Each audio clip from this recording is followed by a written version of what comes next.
akajificha maeneo haya.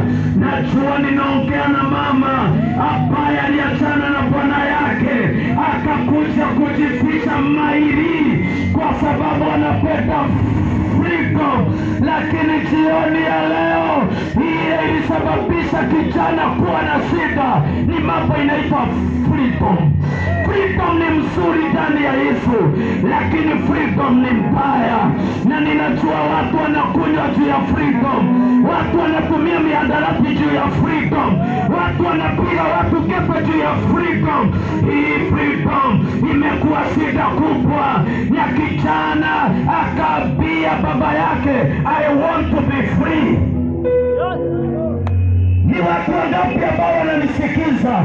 Ulikuwa unashiriki kanisa mahali fulani, ukakemewa na mchungaji, ukasema hata hiyo kanisa sitaki kwa sababu ya freedom.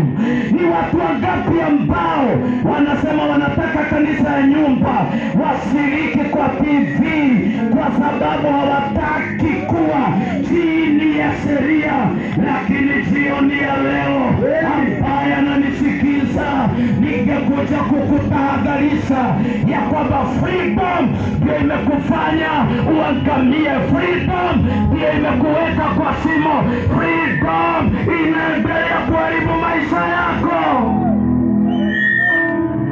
Freedom ni mbaya kwa sababu mama anataka aende Mugithi na asiulizwe maswali. Freedom ni mbaya, mama anataka aende Kamwelezo na asiulizwe kule alikuwa.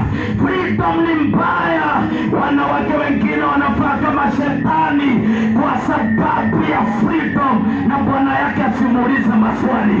Freedom inafanya wanawake waende matiti ikiwa nje kwa sababu ya freedom. Hii ni freedom ambayo imeharibu watu. Kijana akaambia baba yake, nipe mali yangu kwa sababu nataka kuwa free, nataka kuwa free. Lakini jioni ya leo freedom ile ni ya maana, ni ya kuwekwa huru kutokana na dhambi.